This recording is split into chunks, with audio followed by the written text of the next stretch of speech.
Nuclear weapons, threats of annihilation, and volatile leaders. Are the US and North Korea on the road to war? An upfront special.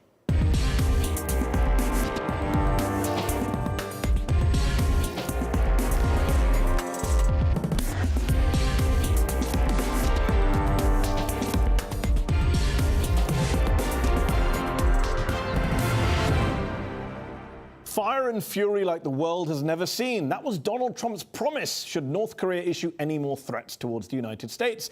Yet this week, Kim Jong-un's government threatened the US with the greatest pain and suffering it has ever gone through in its entire history if the UN imposed new sanctions, which the UN did on Monday night. The toughest ever sanctions on North Korea approved unanimously by the Security Council.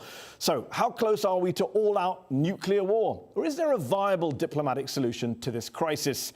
To debate this, I'm joined in the studio by Robert Gallucci, a former US Assistant Secretary of State who served as the chief US negotiator during the last major crisis with North Korea in 1994, and by Sumi Terry, a former CIA and US National Security Council analyst on North Korea. From Seoul by Yoon Young Kwan, former South Korean foreign minister, and from Beijing by Charles Liu, a senior fellow at the Peking University Center on China and Global Affairs and the founder of How Capital. Thank you all for joining me on this special edition of Upfront. Robert Gallucci, let me start with you. There's been escalating rhetoric from both sides, missile tests, joint exercises, UN votes. It all seems to be kicking off, but how close do you think we actually are to all-out war, to an armed conflict between the United States and allies and the DPRK, North Korea? What I want to say is that we're not close at all. But then, of course, I don't know. And I think it's hard for anybody to know when you have leaders in the two countries, Kim Jong-un and President Trump, who are relatively new to this deterrence game, and I don't mean that flippantly, but the dynamic of that interaction, you referred to some of their comments. So yes, we could have a situation in which there's an escalation. The North could do what it threatened to do, which is splash down some missiles around Guam. I don't think the rhetoric itself will cause an escalation to war. I'm fairly confident of that. But I think a miscalculation is plausible, and now we are dealing not only with the possibility of nuclear war, which I think is relatively remote, but the possibility of a major conventional military engagement. So on the conventional point, Yoon Young Kwan, you're in Seoul, your country's capital, has a population of nearly 10 million, less than 60 kilometers from the border with North Korea. Even a conventional, non-nuclear war would have catastrophic consequences for your country, for your city. Tens of thousands, maybe hundreds of thousands dead. How worried are people in South Korea right now? How worried are you about the prospect of war? I'm very much concerned and worried about the current situation because I think the current situation is somewhat serious because quite often wars broke out due to misperception, misjudgment, and overreaction. So I think this is a kind of a dangerous situation. And nowadays, more and more South Koreans are feeling the danger than before, and they are pretty much concerned. Are South Koreans more worried about what Donald Trump will do or what Kim Jong-un would do?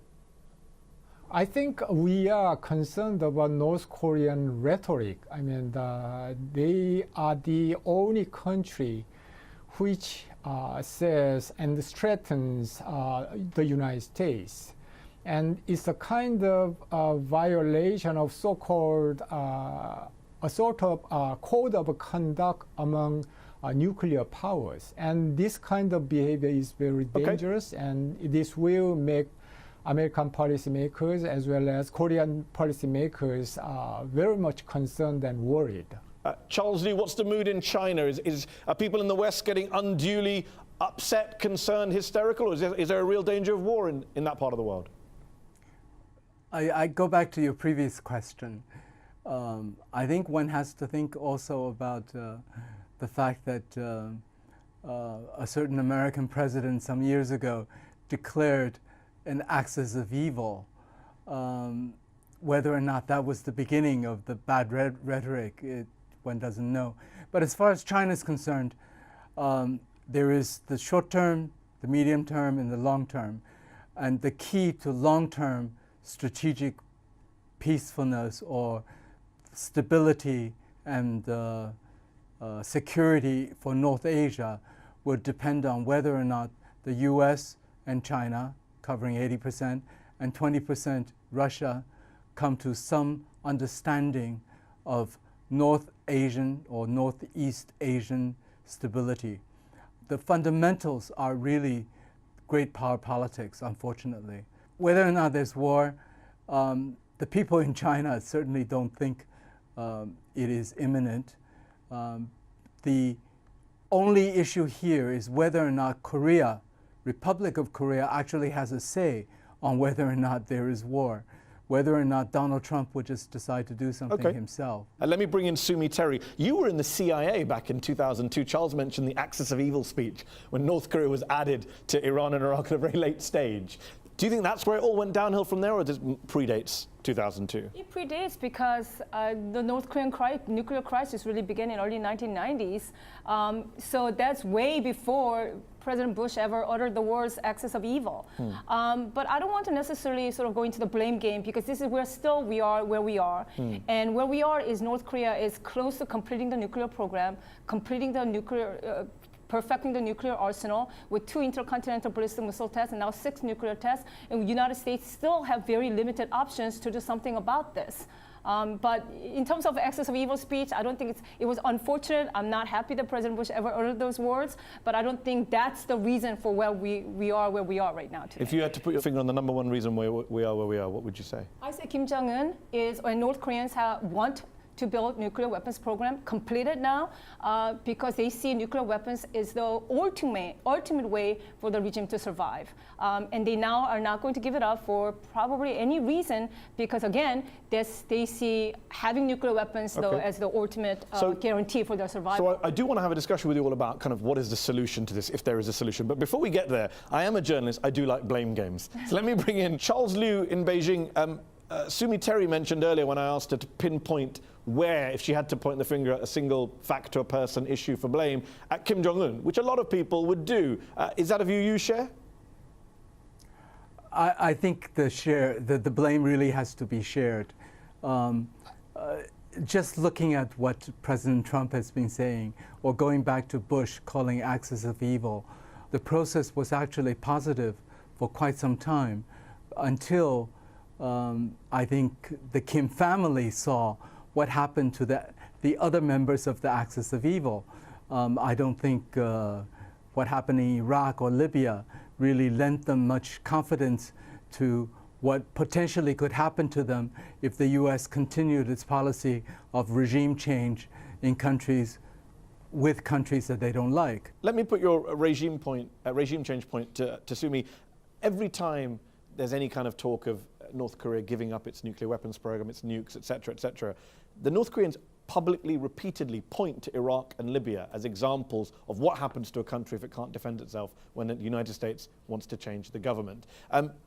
How much do you think, would you acknowledge that US regime change wars in recent years have brought us to this current point? Made an already paranoid regime even more paranoid? No, absolutely it is true, because now Kim Jong-un and the North Koreans are looking at that. I'm looking at what happened to Libya and absolutely drew the wrong conclusion. Look, Libya decided to give up nuclear weapons, and where's Gaddafi? He's dead. Look what happened to Saddam Hussein in Iraq. I mean, he is dead. So, of course, but I would just argue that North Korea's nuclear program began way before. They started in the 50s, 60s, accelerated in the 70s, 80s, and the crisis began in the 1990s, where this was before Iraq invasion, before Libya, before anything else. But there was a Korean War, was there not? Yeah, but still, in the 1950s, which is also part of this narrative. North Koreans have their own reason for pursuing nuclear program. It's not only a defensive reason that just started after Libya. Robert, do you agree with that? It's not just a defensive reason. As a matter of fact, I was going to make that point. Sumi was going there.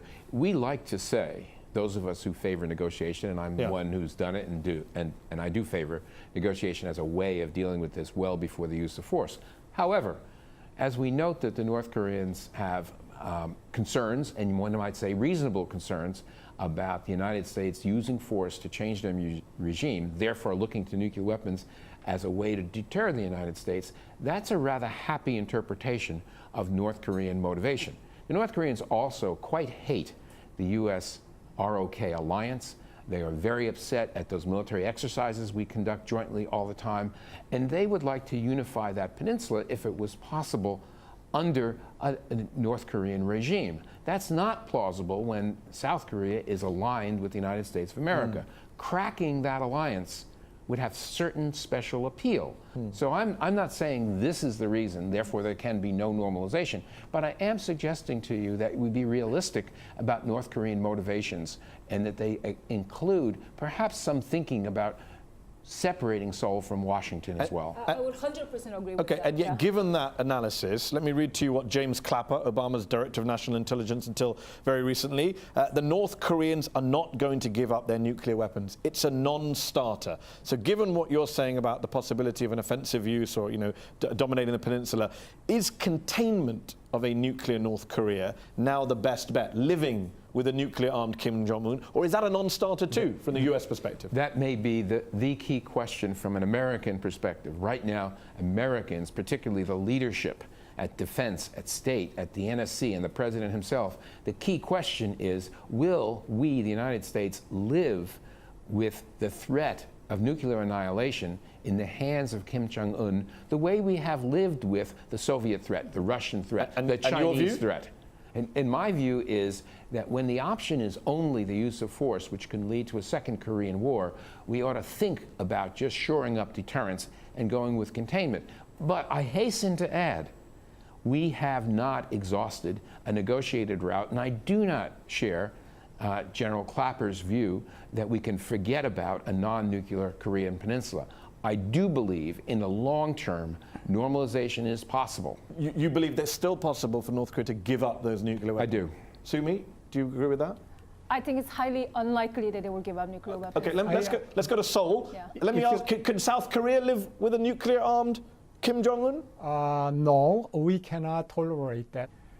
It is important to recognize that we have not exhausted the diplomatic means. What I'm saying is we have not yet fully implemented sanction, complete sanction against North Korea so that Kim Jong-un change his calculation of cost and benefit of nuclear option. The reason for that is that there was no close international coordination in applying sanctions against North Korea. For example, U.S. put first priority on denuclearization, but China put first priority on regime stability of North Korea rather than denuclearization. So there was no close coordination yet. Okay. So how to achieve much closer coordination from now on, that is the key point, I think. Charles, we're discussing whether North Korea would ever give up its nuclear weapons. And let me ask you this. A lot of people say they'll never give it up unless China is the one that makes them give it up. Is that fair? Let's go back to what the former foreign minister had just said. He's absolutely right.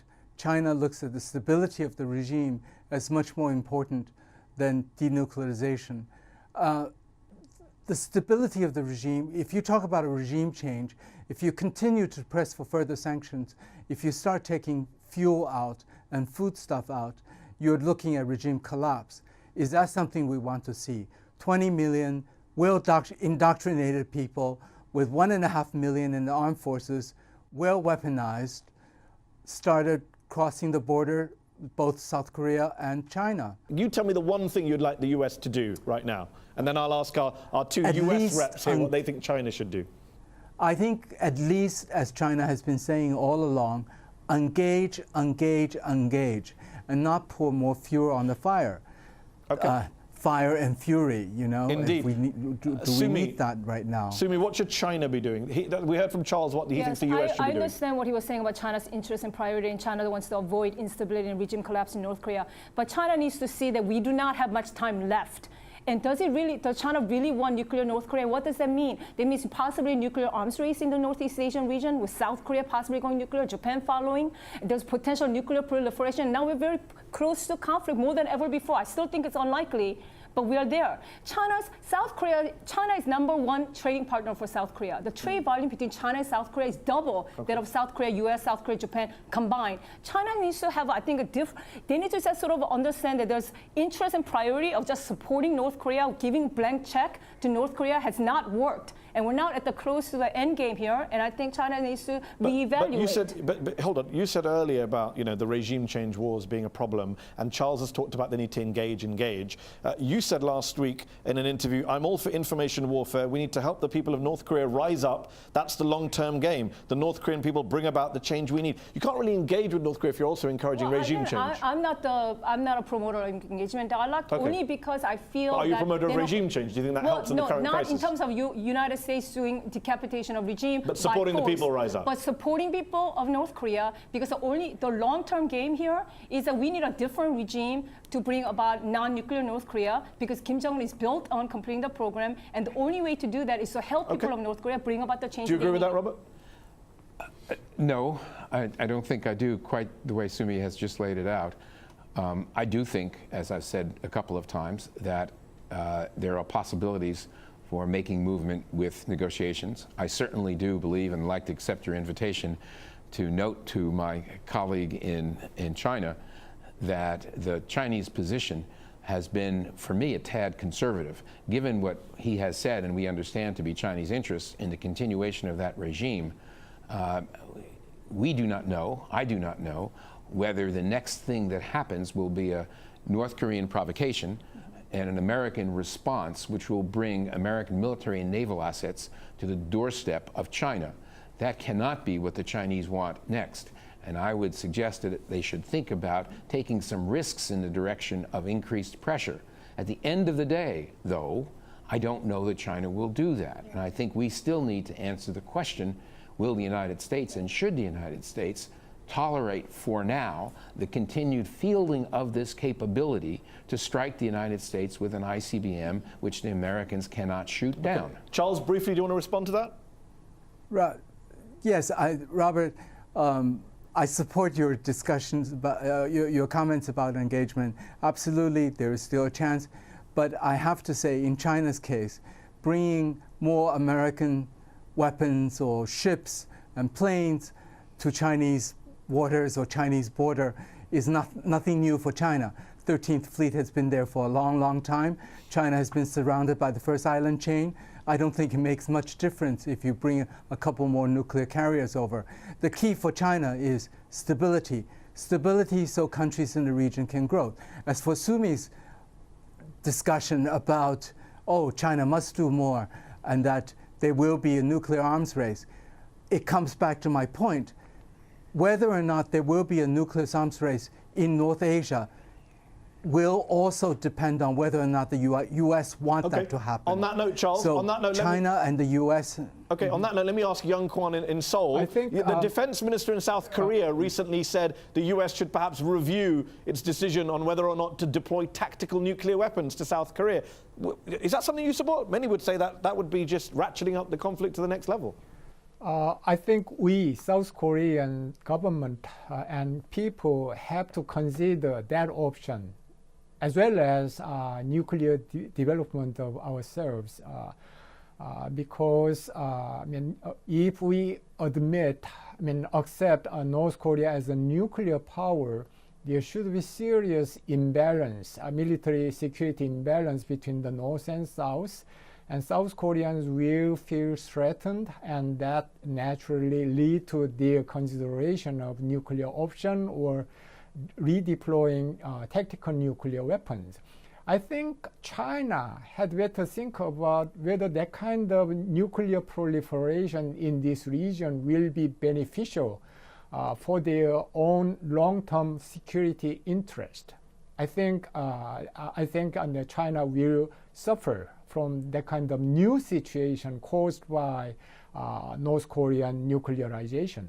Well, let me just throw this in. China has been used to having both India and Pakistan, who are not very friendly, with nuclear weapons Let me on ask its borders. Let me ask you a question before we run out of time. I do want to ask you all a question which I'm sure many viewers at home will be asking, which is Kim Jong-un himself. Here is a young leader in his 30s. He's never met with a foreign leader. He now has potential to attack the United States with nuclear weapons. Is he irrational? Is he crazy? Is he suicidal? This is a question that's often asked. Let me ask all of you your take on the leader himself. Robert. I don't have any reason to believe he's suicidal. I believe he could do the basic calculations necessary for deterrence. That's why I think we can depend upon deterrence as we have in Europe and as we have in Asia for a long time. It's not something that I want to translate into acceptance of the North Korean nuclear weapons program, because I quite agree. If we do that, then we do something to our extended deterrence to the South Koreans and to the Japanese and encourage them in a direction of nuclear weapons acquisition. But with respect to Kim Jong-un, I think that deterrence will work. Young Kwan? I think we need to assume that Kim Jong-un is not suicidal, and Kim Jong-un cares much about his own survival as well as his regime's survival.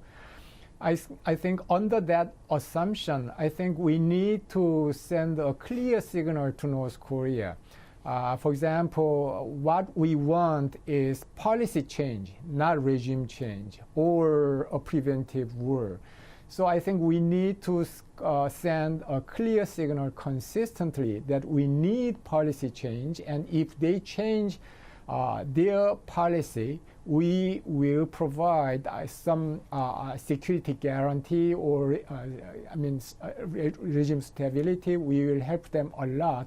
I think that's the assumption on which our engagement, South Korea's engagement policy, has been based on. Charles, you've visited North Korea, I believe. I mean, how does the reality of North Korean society and the way they treat their leader and allegations of brainwashing match with what your experiences were on the ground?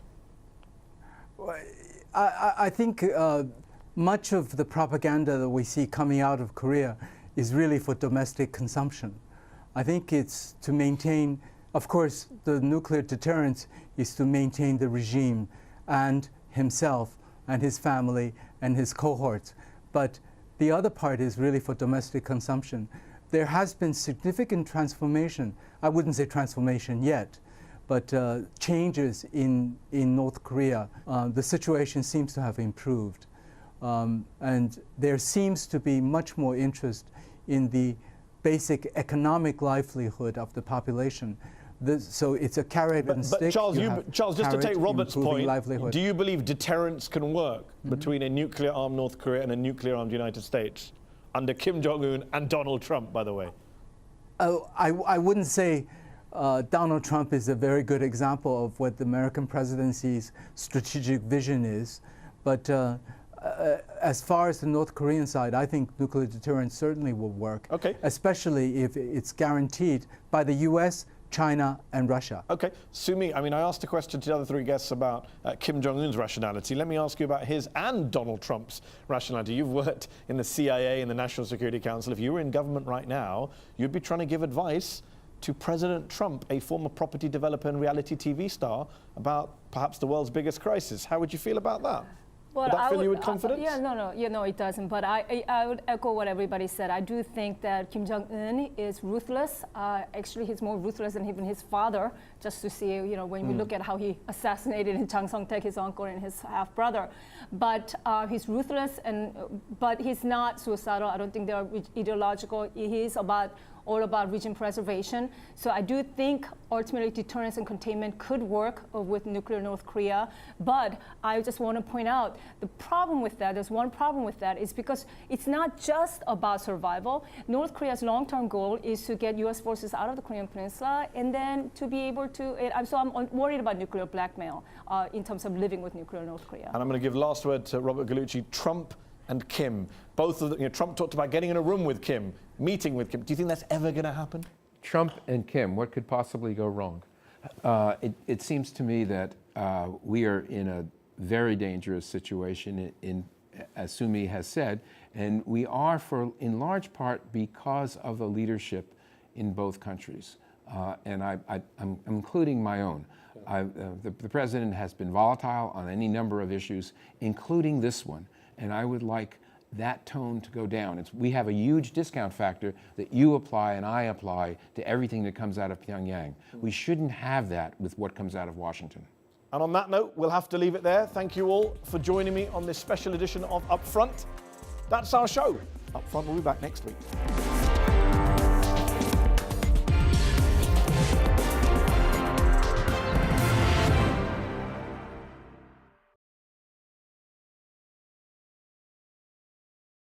Nuclear weapons, threats of annihilation, and volatile leaders. Are the US and North Korea on the road to war? An Upfront special.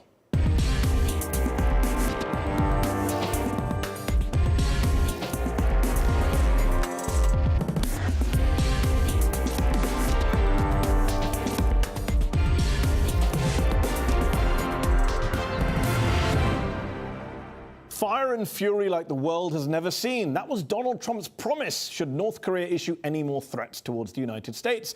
Yet this week, Kim Jong-un's government threatened the US with the greatest pain and suffering it has ever gone through in its entire history if the UN imposed new sanctions, which the UN did on Monday night. The toughest ever sanctions on North Korea approved unanimously by the Security Council. So how close are we to all-out nuclear war? Or is there a viable diplomatic solution to this crisis? To debate this, I'm joined in the studio by Robert Gallucci, a former US Assistant Secretary of State who served as the chief US negotiator during the last major crisis with North Korea in 1994, and by Sumi Terry, a former CIA and US National Security Council analyst on North Korea. From Seoul by Yoon Young Kwan, former South Korean foreign minister, and from Beijing by Charles Liu, a senior fellow at the Peking University Center on China and Global Affairs and the founder of How Capital. Thank you all for joining me on this special edition of Upfront. Robert Gallucci, let me start with you. There's been escalating rhetoric from both sides, missile tests, joint exercises, UN votes. It all seems to be kicking off, but how close do you think we actually are to all-out war, to an armed conflict between the United States and allies and the DPRK, North Korea? What I want to say is that we're not close at all. But then, of course, I don't know.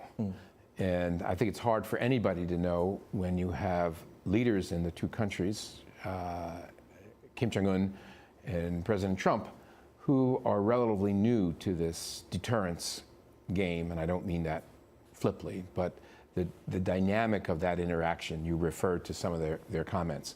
So yes, we could have a situation in which there's an escalation. The North could do what it threatened to do, which is splash down some missiles around Guam. I don't think the rhetoric itself will cause an escalation to war. I'm fairly confident of that.